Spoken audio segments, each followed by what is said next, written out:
During that time, I carried a bullet around in my pocket every day.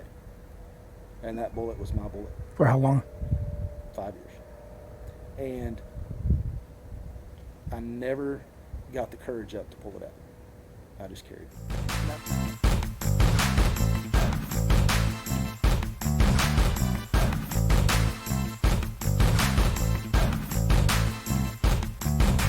How does your role work in the public relations officer? Is it public relations or public information, and what's the difference? My name is Stuart Chalmers. I'm with the Weatherford Police Department. I am currently the sergeant in professional standards and internal affairs. My secondary duties, I'm also one of the 3 public information officers for the department, as well as I oversee the advanced accident investigation team, which is called out on all fatality accidents or accidents that involve serious bodily injury in a member of the city. We just instituted here probably a little over a year ago a community services department. Okay. That goes out and does all the PR. Of course, we have a PR representative for the city that does it for the entire city. And then we started a customer service department, community services department, basically to go out and help push our image out, as well as take in Get a feel for what the community really thinks. and what they want. We've started the first officer in that department, or started a couple of programs. One of them is basically a registration, and I forget the exact term of it, but for families who may not live here but have an elderly family member, mother, father. Okay, I can see that. Yeah. Where they'll register them with us, and we contact them once or twice a month, or maybe once a week, just to kind of keep in touch with them. So it's like a pre-planned welfare check. Yes. So you don't end up with that, hey, I haven't heard from my dad in 6 months. Right. And you go to the house and the worst has happened. So Very good. As far as the public information side of it, myself and 2 other officers, or 2 other sergeants, are the public information officers for the city. And our job is to basically talk to the media. When major events happen, we'll respond to the scene. We gather the information and then go push it out to the media. Now, when you say gather information, do you mean, like you told me, accident investigations, especially fatalities and stuff like that? But when you look at some of the things that the media is picking up now, it's not just did the local news show up. It's if Joe Blow with the cell phone passed by, there's a media spin on this now, good, bad, or otherwise. And the 12 seconds he's going to put on YouTube has little to do with the rest of it. Yes, and we actually had a gentleman in Weatherford, he was known to us, who was what we would term the YouTube auditor. We had a good relationship with him. Part of my duties as the public information officer, I'm also the professional standards and internal affairs division. So you do all of that. I feel kind of as the risk manager for the department. So I Okay. try and find those areas where something might put us at risk and try and head that off.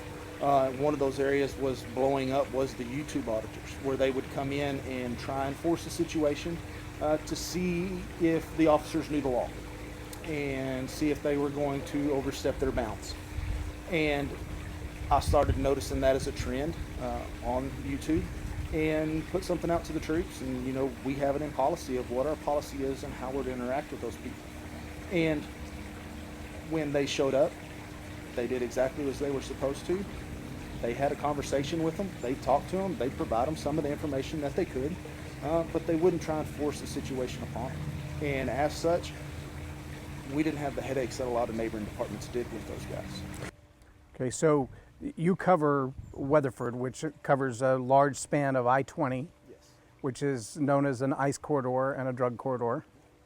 And so how many of the investigations that you've had to respond to have been related to that type of a use of I-20 as a trafficking, as opposed to local community city type events? Remarkably, we as a department haven't had that big of an impact on I-20. A majority of our undercover investigators and our narcotics investigations originate in the city, or they originate outside the city, but they have an impact in the city. And we actually spend very little time on I-20. So is that mostly covered by DPS and county? Yes. Okay. The DPS, we actually had a DPS officer here who, rumor told, had a contract put on him by some of the cartels because he was so effective at stopping loads on I-20 in Parker County. I think I know that individual from years ago. Yes. Yeah. So the relationship that you have in the community, how has that been? How long have you been in this role? In my current role, I've been in for just over a year, year and a half. As far as being in law enforcement, I've been in law enforcement for almost 19 years. It'll be actually 19 years next month. Wow. So you started early. I started basically right out of college. What made you decide law enforcement was where you wanted to be? For me, it was kind of, I guess, a natural progression. Both of my parents were teachers. My dad was a high school coach. My grandmother on my mother's side was a teacher.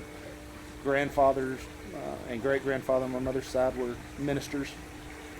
My grandfather on my father's side was in the Coast Guard. Came back from the Coast Guard, part of the Greatest Generation, and went straight to work serving his community as postal carrier, and started the Little League program in Gainesville. So it was just a natural progression that I would find some type of career where I would serve others. And it just so happened I was actually a chemistry major and a math minor for 3 years, and got burned out on the chemistry, and went in and had several friends who were in criminal justice, and went over and talked to Dr. Stafford there at Hardin Simmons, and he tried to talk me out of changing my majors for about an hour and a half. Wow. And when he wasn't able to talk me out of it, put me in the program, and part of that program we had to do a senior seminar, and I had to ride so many hours with the Abilene Police Department. And after my first ride along, I knew that this is what I needed to do, and this is where I needed to be.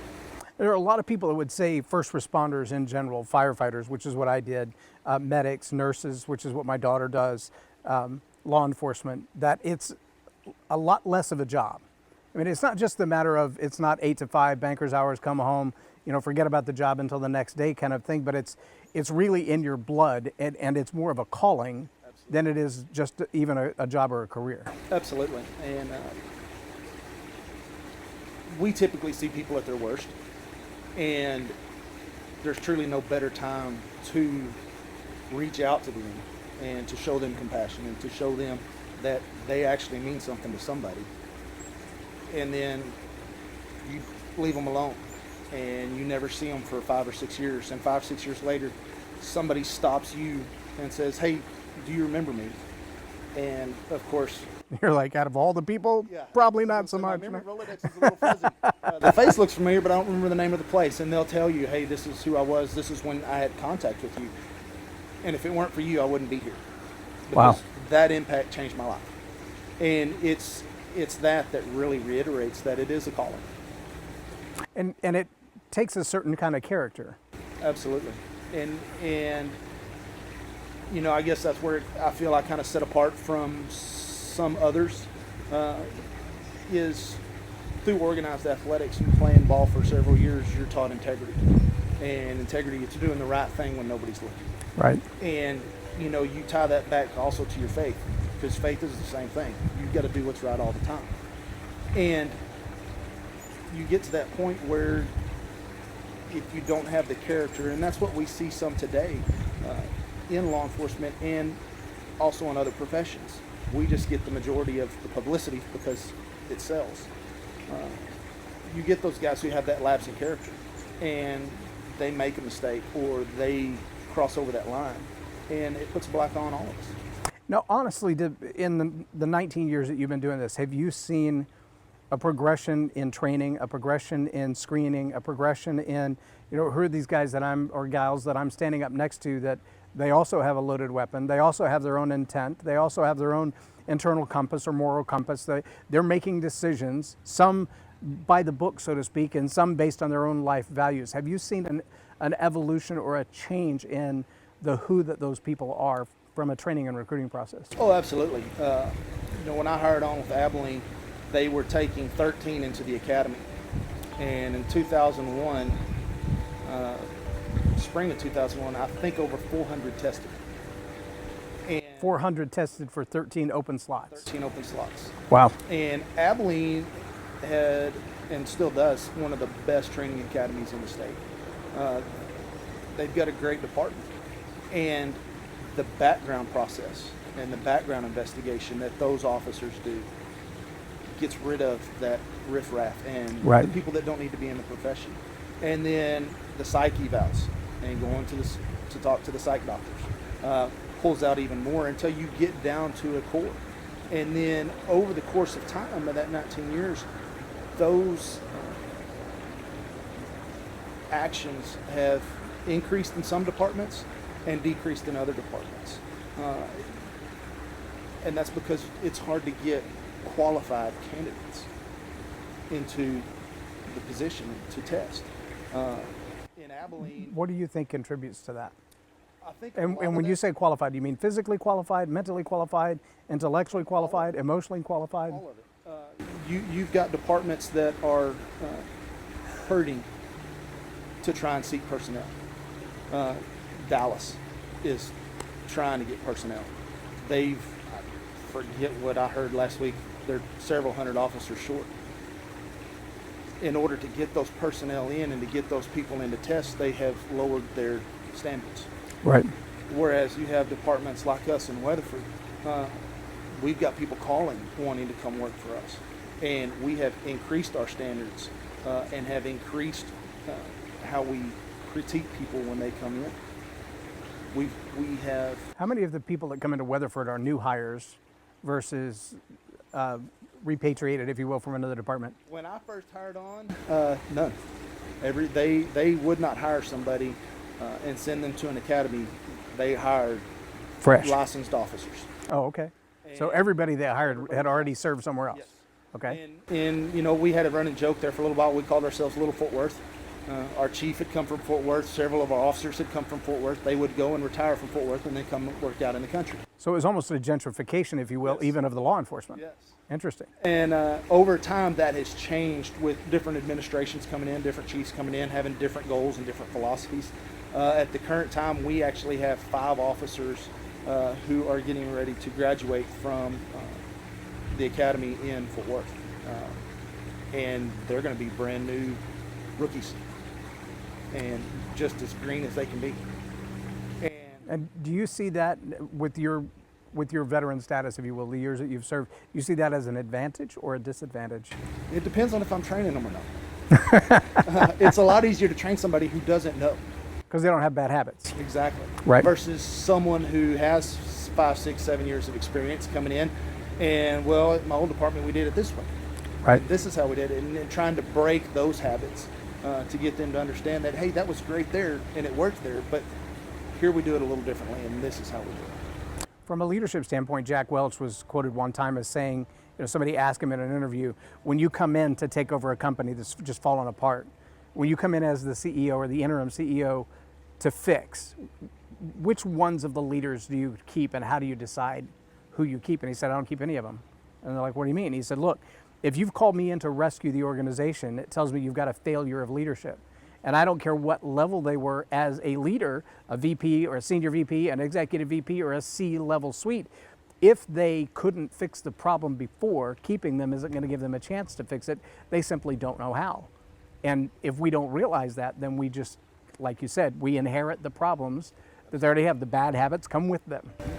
And to feed off of that too, one of my favorite quotes from the movie Remember the Titans is when Bertier and I can't remember the other character who played the defensive end I don't remember the name. are trying to come to a head of tell me 3 things about yourself so I can tell you 3 things about myself so coach will quit killing us in practice. And the guy who played the defensive end looks at him and basically says, you don't want to hear what I have to say. And Bertier says, yes, I do. And he said, well, and Bertier tells me he has a bad attitude.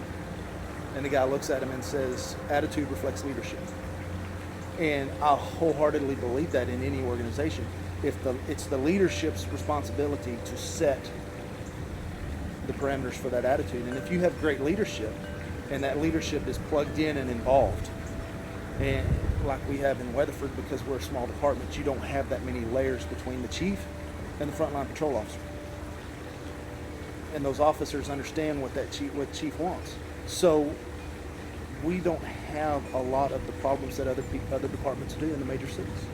And that leads into the community we have truly respects us in Weatherford and does a lot for us. Okay, so realistically, when you talk about a small department, is it the lack of diversity that creates unity, or is your department quite diverse?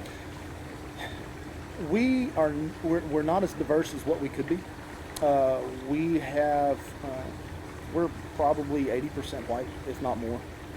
We have just hired a guy out of the West Texas, Vegas Hastings, who's African American. We have a couple of Hispanics in the department, and we actually have several females now. But we're majority white.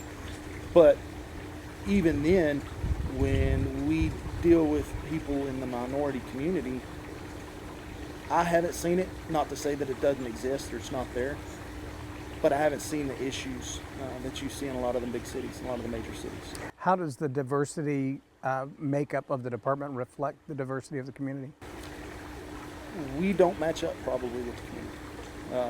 I think our community is much more diverse. I think it is becoming much more diverse. The population in Weatherford right now is exploding. When everything went into the recession, you never would have known it in Weatherford. When everything kind of shut down because of COVID for the first part of the year, and everybody thought sales tax was going to be down and departments were going to be hurting, the cities were going to be hurting, in Weatherford you wouldn't know that. I mean, we have just steadily grown. I mean, there's probably offhand I can think of 5 or 6 major subdivisions that are under construction right now in Weatherford. Wow.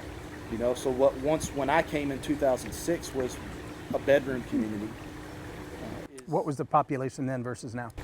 Probably, I would say between 18 and 19,000, and we're well over 25 now. Wow.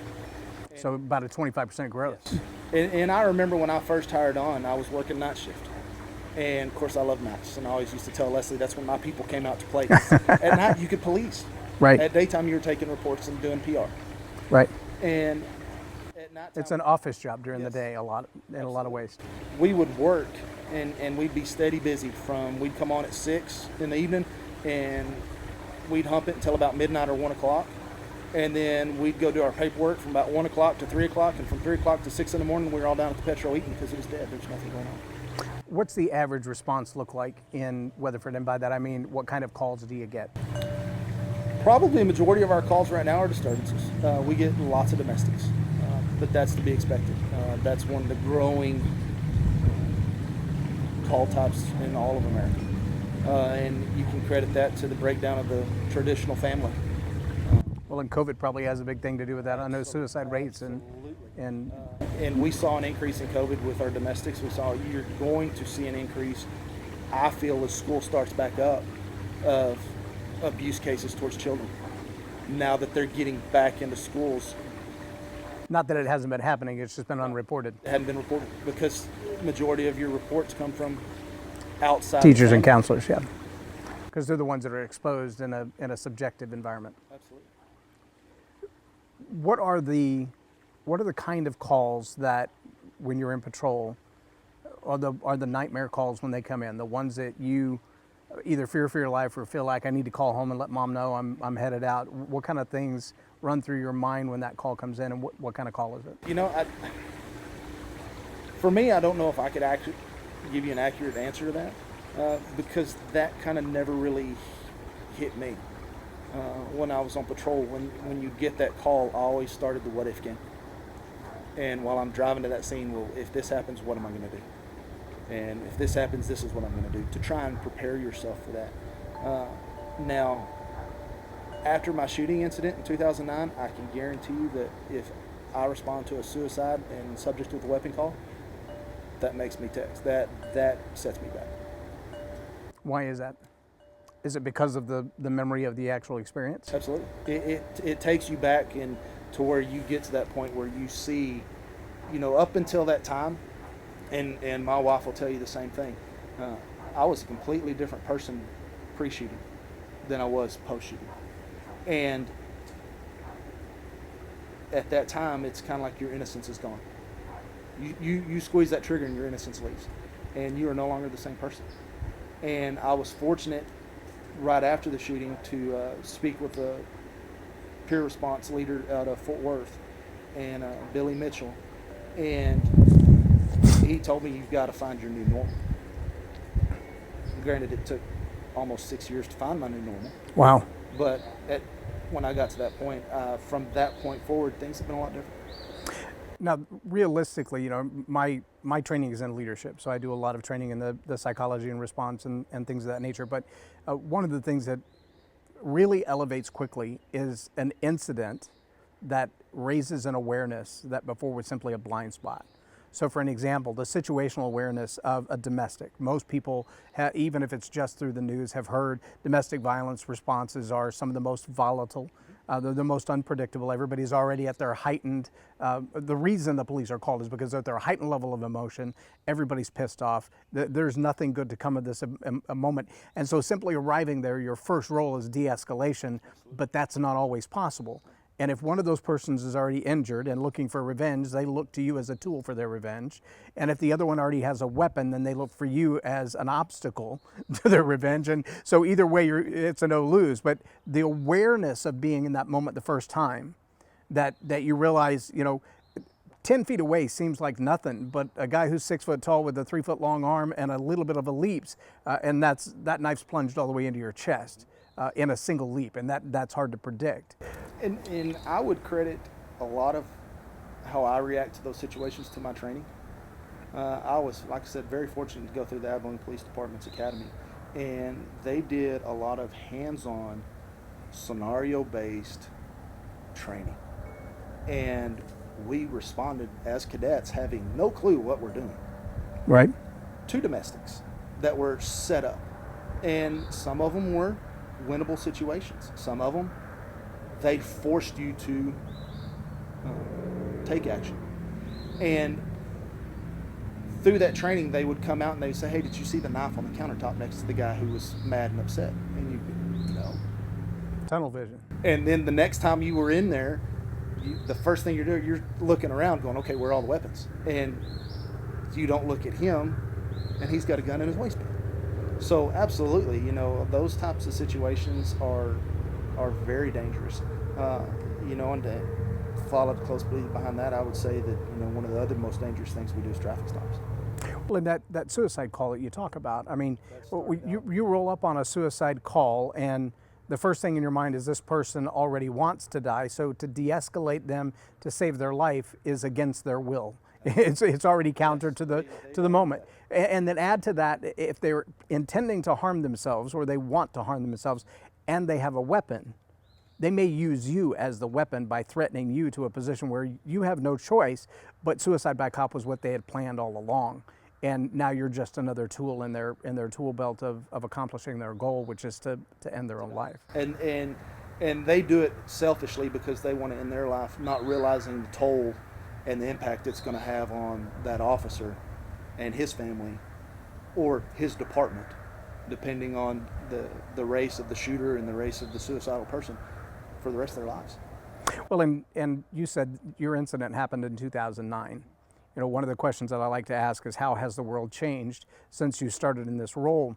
I can't imagine if what happened to you in 2009 happened yesterday, how different that would be for your wife and your kids and for your community. With the blow up of social media, it would be explosive. The incident in 2009 actually started us trying to locate this gentleman. When we were finally able to locate him, it turned into a pursuit. So people see lights and sirens on cars chasing another car down the roadway. They whip out that cell phone and here we go. And now, again, when you have some of these guys who, they're not necessarily the auditors on YouTube, but the scanner people who right. listen to those scanners and then respond, news hounds,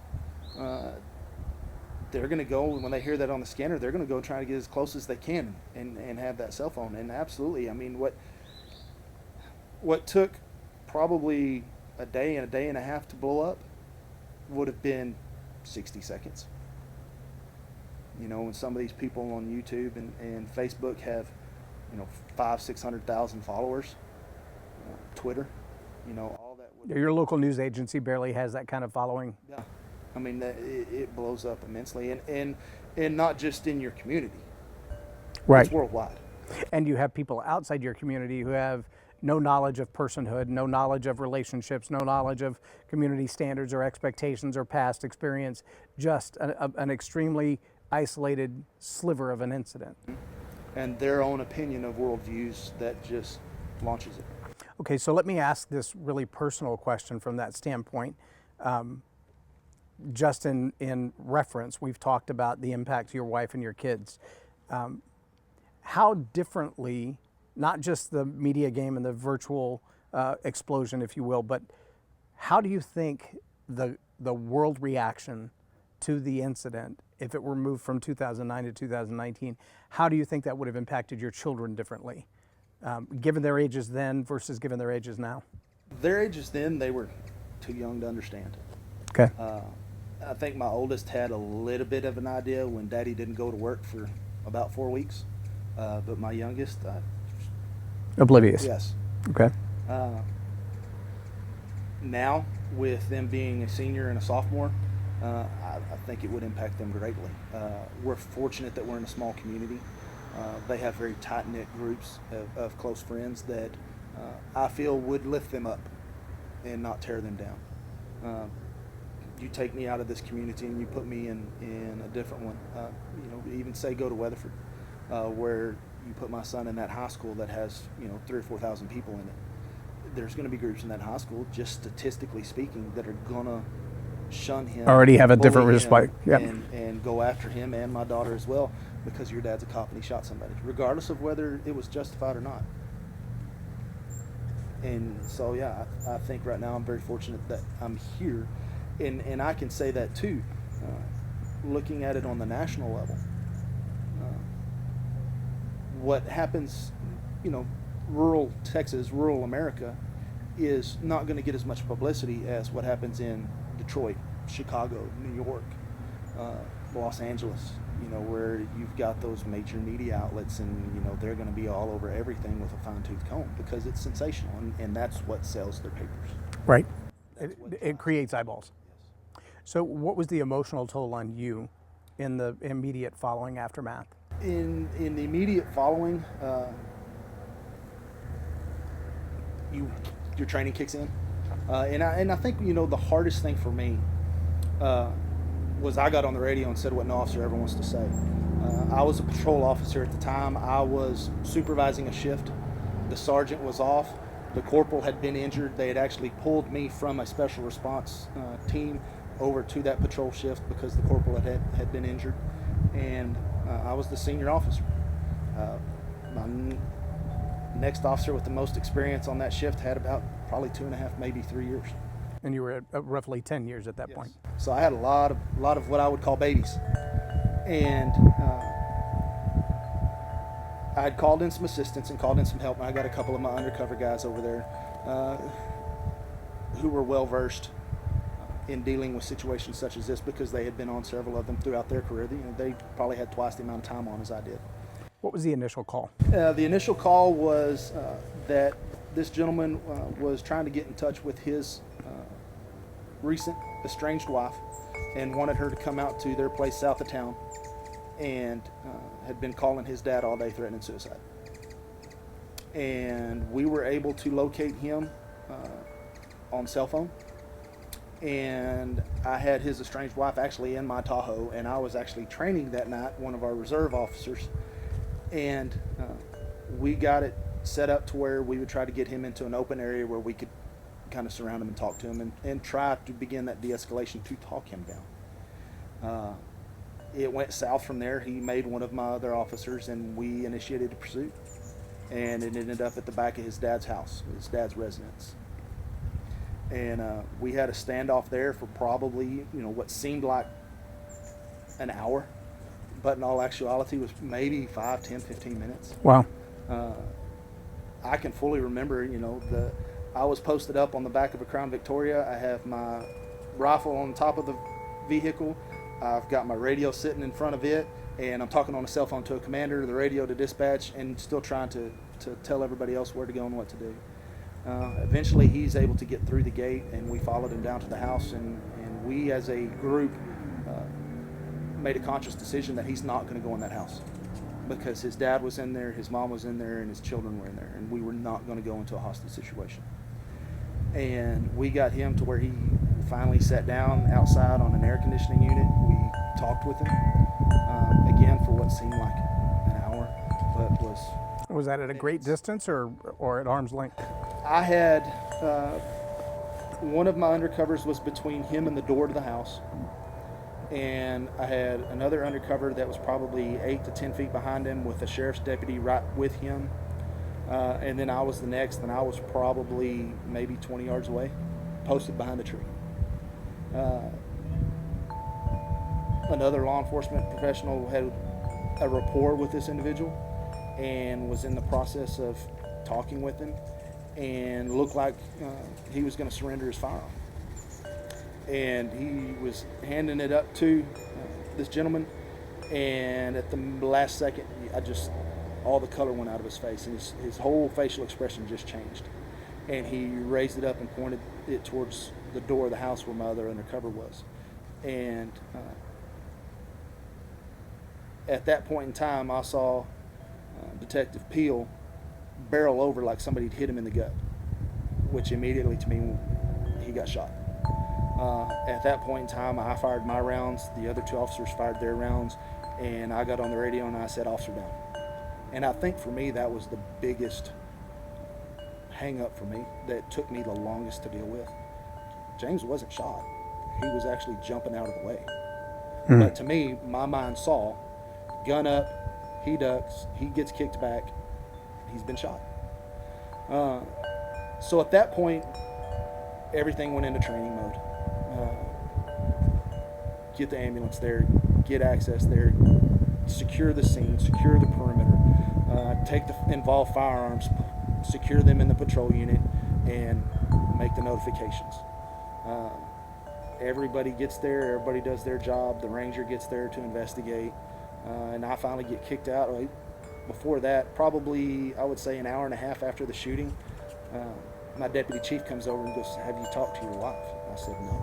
He said, "Call Leslie." So I called her, woke her up in the middle of the night, said, "Hey, I've been in the shooting, I'll be home when I can," and hung up the phone, which sent her into a basket case because she didn't know any of the details. She didn't know if I'd been shot. She didn't know if somebody was dead and one of my officers had been shot. She just, "Hey, I've been in a shooting." And at that point, that started kind of a downward spiral for me that lasted from the end of 2000, or I'll say the end, April of 2009 to about the same time in 2015. Wow.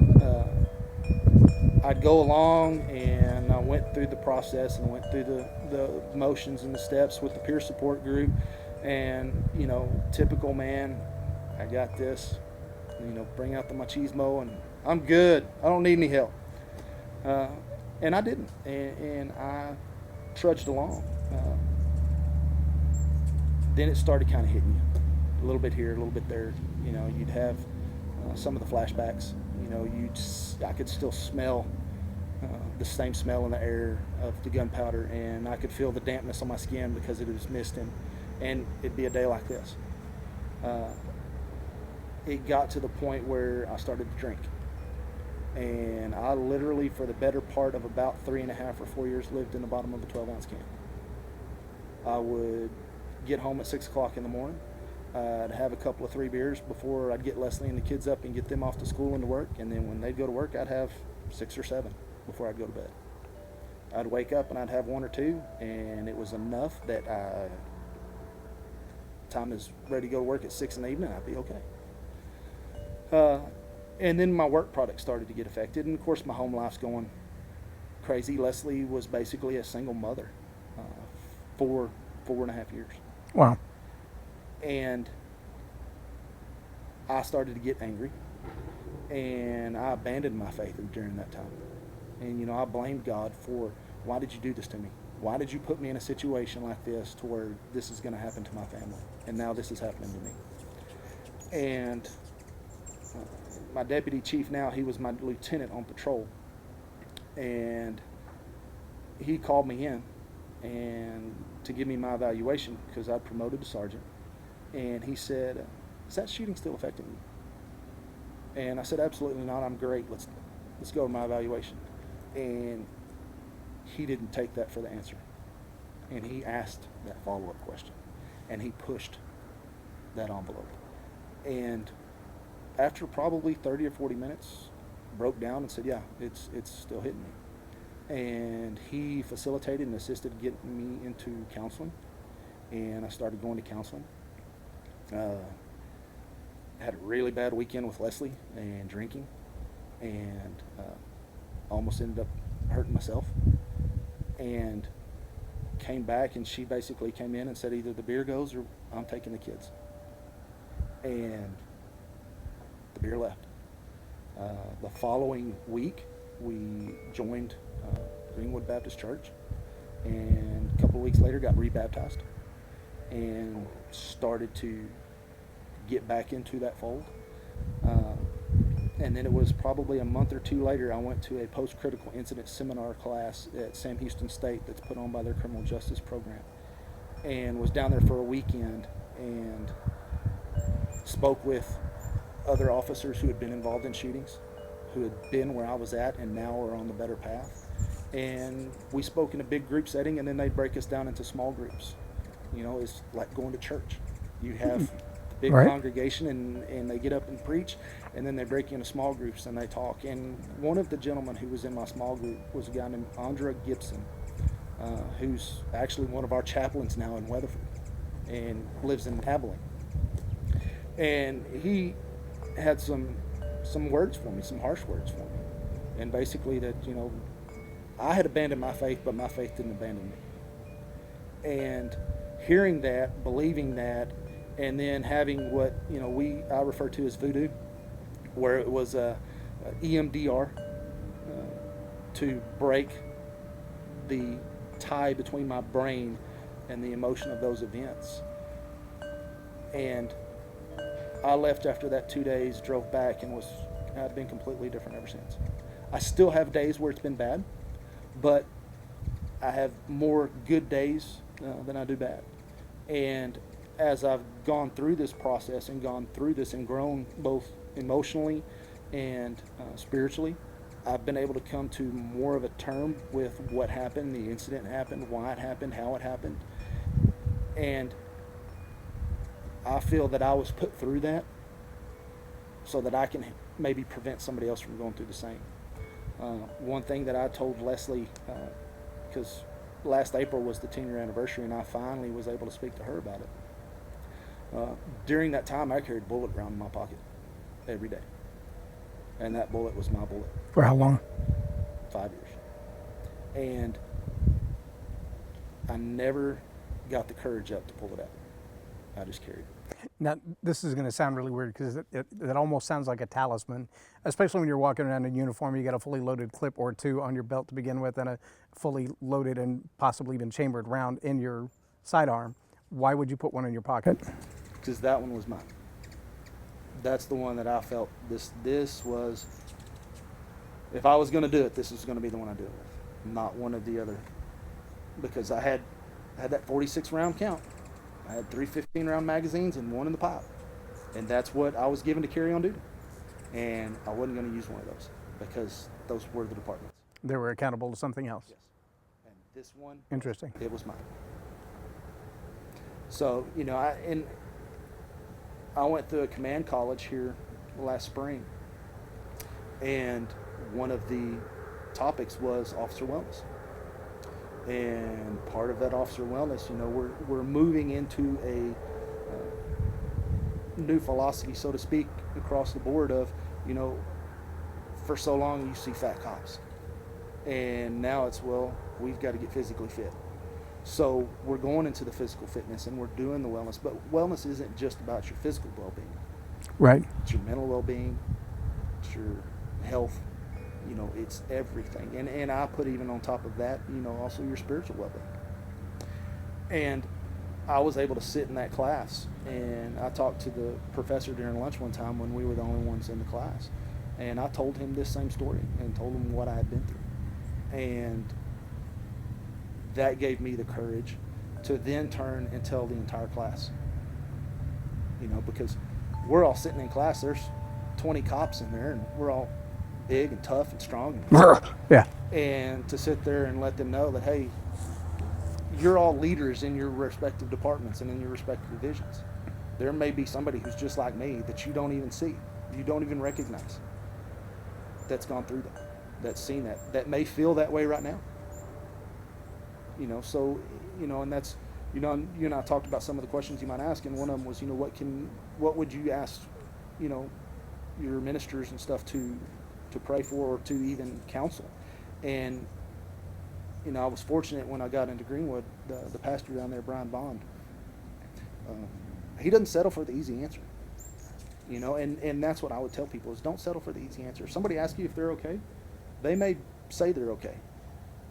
But if you can see they're not, don't be afraid to ask that follow-up question. So how does that change your level of awareness dealing, especially with young people that are coming into the department, whether they're new transplants or they're brand new green in law enforcement? How does your awareness of walking through this journey change the way you interact with them? It changed a lot for me because now I'm not only responsible for some of their training. In my current role, I'm also responsible for investigating when they step out of line. And, you know, I see myself kind of as, you know, the risk manager for the department. I know what the You're also policies- kind of the integrity guide. Yes. I know what the Internal policies affairs. are, and I know where most of our people step out of line, and if I can get to them before that, then we can save them. You know, and ultimately that's the goal, you know. And a lot of people don't realize, you know, obviously, you know, there's the 22 campaign with the military. Right. Suicides. Officer suicides are skyrocketing. I can imagine, you know, when I think about the impact of, you know, the George Floyd incident is now a globally known. I have my own opinions about why that's a globally known incident because it for some people it should be an irrelevant issue, but it's not. And I see cause on both sides of that. But the officers involved in that incident, to think that they got up that morning and said, coffee, donuts, let's kill a dude, is the narrative I think that a lot of media around the world would like you to believe. To think that they got up with that malice of heart doesn't just say something about those individuals, but about the job, the career, the calling as a whole, that it seems to seek out people who already have that bent. And that's the narrative that's being pushed. That's why you hear the, you know, pigs in a blanket, fry 'em like bacon, and, you know, defund the police or abolish the police, or even one of our presidential candidates said, I don't understand why they need, you know, armored up Humvees to roll into a community. It's like they're coming to war with us. They don't even know who we are. And I'm like, well, but you haven't rolled into a gang territory where they're already loaded with semi-automatic weapons, where literally some of these gang cartels, and I've watched them on Drugs Inc. and drug cartels and some of these others, some of these guys that are coming right out of Mexico, literally Sinaloa cartel people in Minneapolis, they're moving multiple millions of dollars. I mean, if you think you've got an armored car that moves money from bank to bank, you've got to have the same kind of force and protection to move that kind of drugs. Well, and I would agree with that and say that if you want to defund the police and you want to take away their armored cars and you want to take away the rifles, and the greatest video I can show you is go back and look at the North Hollywood robbery. Right. Officers didn't have rifles. No officers had rifles. They had shotguns and they had pistols. Which cuts your range in half, The minimum. rifles, they actually, if I remember correctly, broke into a pawn shop and took rifles out of a pawn shop to end that. And those guys that did the robbery, they were hell-bent on getting away with their money and killing whoever got in their way. They were armed, they were armored. And their level of determination is off the charts. Yes. Because it's very egocentric to the individual. They have a goal, and they're not concerned about everything else. An officer, on the other hand, has to be worried about, you know, who's in the line of sight, what's downrange, what's going to be the moral, emotional impact on me, on my partner, on, you know, private citizens, on the perpetrators, you know, and we reach a really bizarre, in my opinion, and I'm not a law enforcement officer, never have been one, but in my opinion, we reach a really odd state when the psychological well-being of the perpetrator of the crime has to be considered at the same level as the well-being of anyone else in the periphery. That's a tough space to be in, because they've already identified themselves as someone who is less concerned about anybody else's well-being, whether it's driving at accelerated rates of speed recklessly in a pursuit, or it's, you know, dealing in drugs or child pornography or whatever it is. Whatever the crime is for which they're being confronted, they've already shown a disregard for others. And now we've reached a place where holding them at a higher level of regard or esteem is a requirement of the officer responding. And that's a strange dichotomy to me. Absolutely. You know, it's the wolf doesn't care who he hurts, who he eats, who he kills. Or what the sheep's opinion is of it. The wolf only cares about themselves. Yeah. And when society cares more about the wolf than the sheepdog, you know, at that point in time, the sheepdogs, they're going to continue to do what they're going to do because, like you say, it's their calling, it's their drive. You know, I don't know a single officer that wakes up in the morning and, like you said, you know, coffee, donut, go kill somebody. Everybody I've ever worked with, everybody I've ever been around is coffee, donut, who can I help today? What can I do to make my community safer for my children, for my family, for my grandchildren? And that's our goal. You know, I was involved in a situation where we fought with a guy who was, when we were fighting with him, he was dead. And he was juiced up on cocaine. And literally four officers and 3 firemen finally got him into cuffs. And as soon as we put the cuffs on, his heart stopped. Wow. And all we did was he crawled out of a bathroom and we threw a comforter over him off the hotel bed because we didn't want to get all the blood all over us. And literally, it was just trying to, it took 3 people on each arm to get his arms behind his back. And this guy was smaller than me, weaker than me. Wow. But between the adrenaline and the cocaine, there's no nerve senses. And like I said, as soon as we got him in handcuffs, his heart stopped. Well, and you think about some of the females that are on duty today. I mean, physically, they're not up for the fist fight, if you will. But how do you not defend them with the same vigor that you would your wife or your daughter when they're the victim of that attack? And I've seen, you know, the most recently it was at L.A. Where the 2 officers were shot in their car while on patrol. That they weren't engaged with anybody, but they were basically assassinated or attempted to be assassinated in their vehicle, simply because they had the uniform on. But they targeted the weak, the vulnerable. They caught them blindsided. You know, it wasn't even remotely a fair fight. But at the same time, you see the expectations of engagement evolving in such a bizarre way. I had an interesting off-camera conversation with the gentleman who is a Canadian law enforcement officer. And he said, you know, we've literally reached a place in policing in various parts of Canada where we are not allowed to pursue, not foot pursuit, not auto pursuit. And so even if we pull somebody over for a minor traffic infraction, if they pull over to the side of the road and we approach the car and they go, I don't feel safe, and they drive off, we are not allowed to follow them to another spot. That's considered a pursuit. And I'm like, well, that's just antithetical. But there are places in California where the local laws have been rewritten to tell the retail manager of the grocery store, if they steal something and altogether it's less than $500, don't even bother calling the police. And you're like, okay, well, if that doesn't exacerbate crime in the mind of the criminal to say, well, what can I get away with? You know, even if you're perpetrating a crime, if you simply turn your back when the officer draws his weapon, your family's going to get a multi-million-dollar payout. That doesn't deter crime. If you were willing to give your life to rob this person to begin with, you knew that was a risk you were taking when you perpetrated the crime, whether it's the officer that shoots you or another citizen or the person you're trying to rob.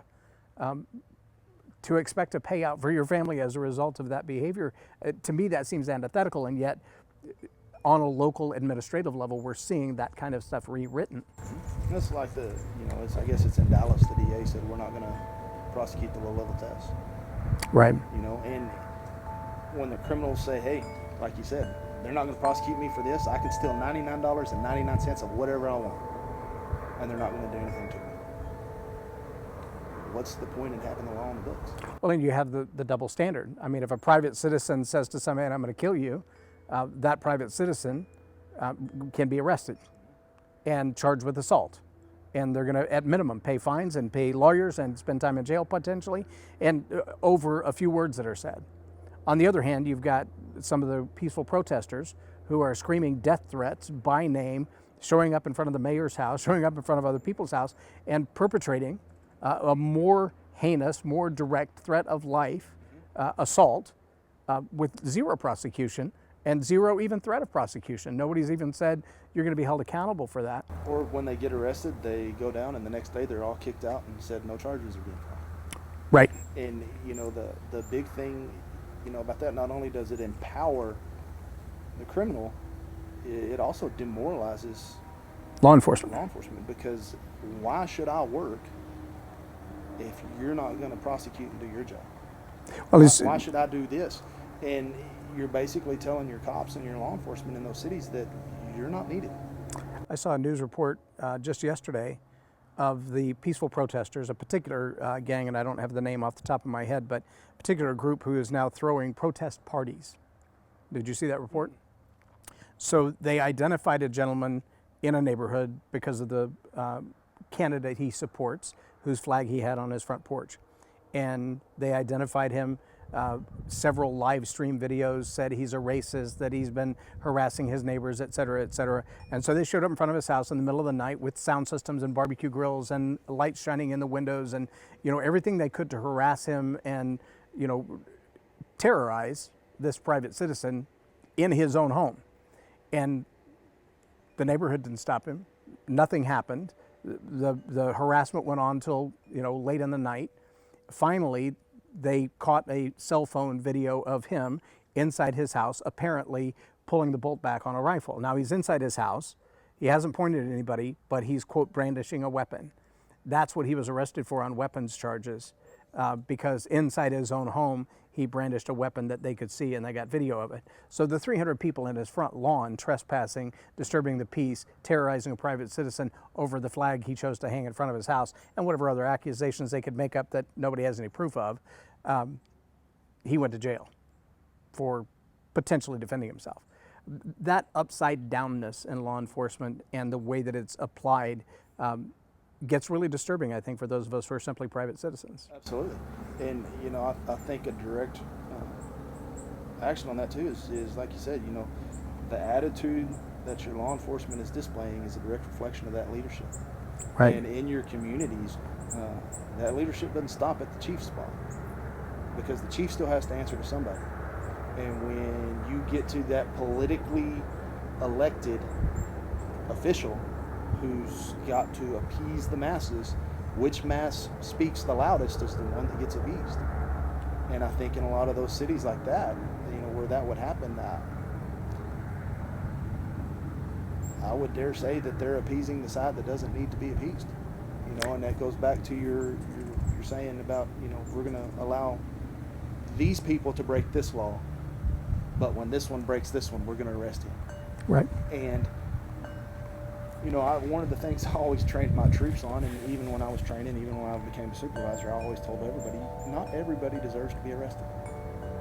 You have to do what's good for that individual, and as long as it falls within the guidelines and the policies and the goals and the core values of your department, you'll be supported. And in situations like that, I can't see where that would be following, what's good for the community. Right. Because in that situation, that law needs to be changed. Clarified, at least, yeah. And at the same time, I go back to another school of supervision that I went to where we read, and I can't remember the name of the book, but it was about the Holocaust. And we had to write a paper based on that book. And I didn't realize it at the time. People think of the Holocaust, they think, well, that was the German army and the SS that facilitated all that. And that's only partially correct. A lot of the facilitators of the Holocaust were state and national police officers. They were recruited under a mastermind. Yeah. And that paper that we had to write was basically, this happened then. Could it happen today? It can't happen today. Why? What would prevent it? And I think back, a lot of that, parts of that book were based on interviews, and the majority of the people I interviewed, and you saw it at Nuremberg, well, I was ordered to do this. I was following orders. At some point, as an officer, that order's unjust, and you've got to have the moral conviction and the character and that high integrity to say, no, this is wrong and I'm not going to do it. And if it costs me my job, it may cost me my job, but I'm going to be able to look at that man in the mirror the next day and be satisfied with what he did. A friend of mine is Dr. Peter Spencer, and he was speaking on a lecture series, answering some Q&A, and somebody asked him from the audience, is it ever morally right to break the law? And he used Corrie ten Boom as the illustration, and he said, The Diary of Anne Frank is a book written about a woman who broke the law in her local area because of the German outspread of Nazism and the Holocaust that was in action. To hide Jews from the local government was a violation of law. She was in Holland, I believe, and he said, the hiding of those students and the people in her wall, the families that she saved, was legally wrong, but it was morally right. So that's sometimes a judgment call that we have to make, and the depth of irony behind it was, as he made that statement, there was a guy in the crowd that came up and said, "Do you know Corrie?" And Dr. Spencer was like, "Well, no, I don't know Corrie ten Boom. I mean, I've read the book, I've done some history research on it. I mean, it's something that I speak on a regular basis." He said, "Well, do me a favor and speak nicely of my friend." He said, "Well, you say that like you do know her." And his name was Hans, and he said, "I was the first Jew inside that wall. I laid those bricks myself." And so that relationship became a movie called Return to the Hiding Place. But the idea that we would have the moral fortitude in our society today to go against. I mean, you see even those right now in the mass populace in Hollywood, in politics, who side with the loud minority, in my opinion, in order to placate and save themselves, are not different than those who were surrendering to the fascists for the hope that it would mean peace in their household. But there were plenty of people who were assassinated and executed and let off to gas chambers who were not Jews. And a lot of people think, well, it only happened to the Jews, but there were a lot of people who were not. And that's a whole different ball game when you start to think about that. But the tactics that were used then are tactics that are being used now. And if we don't wake up to that, we're going to see a whole different thing. So what would be your advice for those who are saying, I've considered, and let's say, for an example, your son came to you, he's graduating this year, and said, Dad, I want to go into law enforcement. What would your advice be to him, given the state of the way things are in our community, in our law enforcement world today? In each to his own path. I have answered my calling, and I have performed my duties as I have seen fit, based on my training, based on my education, based on my faith. And if he were to truly feel called to follow in my footsteps, his mom wouldn't necessarily, but I would support him. But at the same time, he's in a different state of mind than somebody who's never had firsthand knowledge of what the job entails. My son sees me on a daily basis. He hears the stories. He knows much more about what goes on in this world than everybody else in his class. With the exception of his girlfriend, because her dad actually works for the sheriff's department. So, but he sees that. He understands that. We talk about it. Leslie refers to him as our little old man. He's an old soul. He's been having conversations with us since he was old enough to start talking, and he's wise beyond his years. And if he were to come and say, I've considered this and this is what I think I want to do, I would support it. I know he's talked about going into the military as well. at different times in his life, and I would support him there also. You know, to me, you get into servitude, and this is my way of this is my walk. Jesus served everybody else, you know, and that's the way I feel. You know, he's put me in this position to serve others. You know, I don't serve myself. I don't get rich doing this job. You know, Right. we're never you're never going to make a mint. That's not where I get my gratitude. That's not where I get my purpose. I get my purpose because my faith has put me in a position to where I can serve others. In serving others, if that means praying for them when I leave the call, or if that means praying with them right there, then so be it. You know, if you bring one person to Christ in your lifetime, you've had success. I've had the opportunity to bring hundreds. Whether I have or I haven't, I'll never know until that final day. But everybody I've come in contact with, I've prayed for. Some I've prayed with. And then I don't see them again. And someday, like I said, on that final day, when I'm standing at the gates, they may be standing behind the gates waiting on me to get there. And that's what I see. And if he has that type of attitude and that type of mentality toward, absolutely, I'd support. Now, my daughter, absolutely not. She's rough as a boot as is. She is, I guess, kind of, I'm not going to say my soulmate, because I married that one.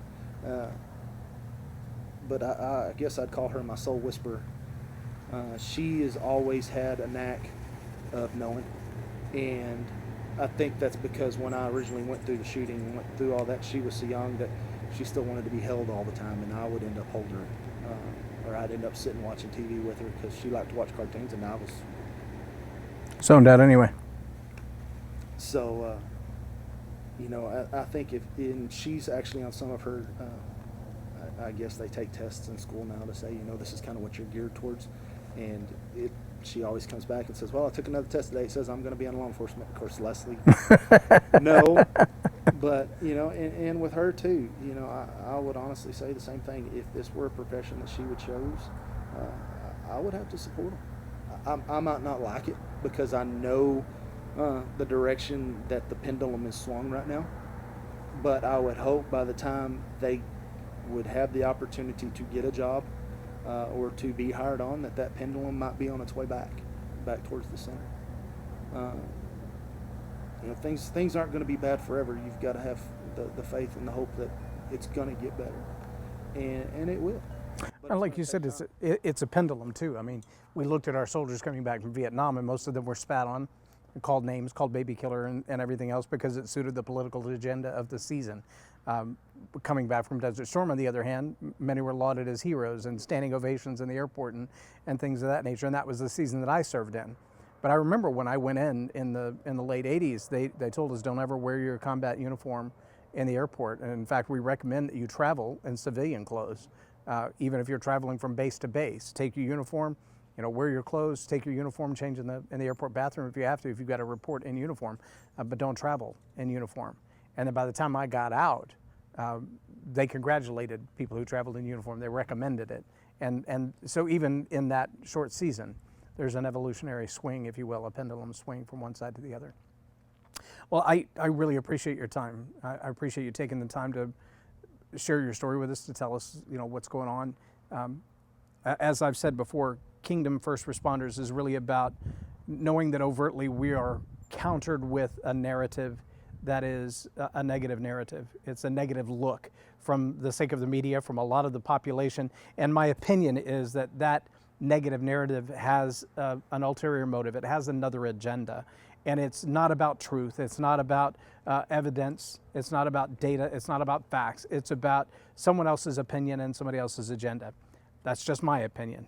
But I think there's sufficient evidence to that to support that opinion. I want these opportunities to sit down with someone like Officer Chalmers to really be about revealing the humanity of who first responders really are. Our police departments, our law enforcement in various categories, even those in the administrative roles, our jailers, our prisoners are being met with humans and not with people who look to do them harm. Our firefighters, our paramedics, these are people who have good intent at heart. They didn't take this job because they were going to make a mint. They could have sat on the sidelines and watched somebody else kick a football and made more money than any of these roles that we're talking about. But having these conversations is really about exposing the world to the humanness and the positivity of people who've committed their life to this. So I'd appreciate if you'd share this video, if you would help others to know about what we're doing here with Kingdom First Responders. And if you have a story that you'd like to tell to help people see the humanity of what you do as a first responder, reach out to us. Let us know. We'd love to get you on camera, on mic, and just have a conversation with you. I'm J. Loren Norris with Kingdom First Responders for Tell It Like It Is TV. Have a blessed day.